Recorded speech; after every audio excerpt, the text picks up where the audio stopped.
அண்மை செய்தியை பார்த்து வருகிறோம். திருச்சி மாவட்டம் ஜீயபுரம் காவல் நிலைய ஆய்வாளர் குணசேகரன் மற்றும் 4 போலீசார் ஆயுதப்படைக்கு மாற்றப்பட்டிருக்கிறார்கள். எஸ்பி வருண்குமார் இது தொடர்பான உத்தரவை பிறப்பித்திருக்கிறார். அது குறித்த அண்மை செய்தியை நாம் பார்த்து வருகிறோம். விரிவான விவரங்களோடு இணைந்திருக்கிறார் எம்முடைய செய்தியாளர் கதிரவன். வணக்கம் கதிரவன். எஸ்பி வருண்குமாரின் இந்த நடவடிக்கைக்கு காரணம் என்னவென கூறப்படுகிறது? விரிவான விவரங்கள். வணக்கம் கௌதமி. திருச்சி மாவட்டத்தில் குட்கா உள்ளிட்ட தடை செய்யப்பட்ட பொருட்கள் விற்பனை தடுப்பதற்காக காவல்துறையினர் பல்வேறு நடவடிக்கைகளில் ஈடுபட்டு வருகின்றனர்.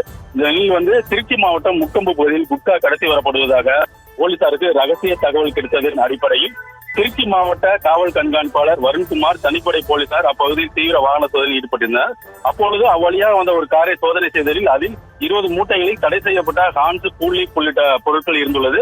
அதனை போலீசார் பறிமுதல் செய்தனர். அந்த காரில் குட்கா பொருட்களை கடத்தி வந்த திருச்சி லால்குடியை சேர்ந்த மணிராஜ் மற்றும் திண்டுக்கல் மாவட்டத்தை சேர்ந்த தங்கமையான் ஆகிய இருவரையும் கைது செய்தனர். அவர்களிடமிருந்து பறிமுதல் செய்யப்பட்ட குட்காவின் மொத்த மதிப்பு 96,420 ஆகும்.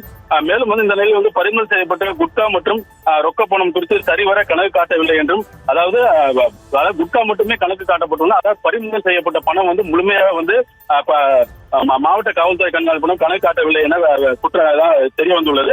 இதன் அடிப்படையில் ஜீயபுரம் காவல் ஆய்வாளர் குணசேகரன், தலைமை காவலர் சரவணன், காவலர்கள் சத்தியமூர்த்தி, அருள்முருகன், ரகுபதி ஆகிய 5 பேரையும் திருச்சி மாவட்ட காவல்துறை கண்காணிப்பாளர் வருண்குமார் 5 பேரையும் ஆயுதப்படைக்கு மாற்றி உத்தரவிட்டுள்ளார். கௌதமி, தற்போதைய விவரங்களுக்கு நன்றி கதிரவன்.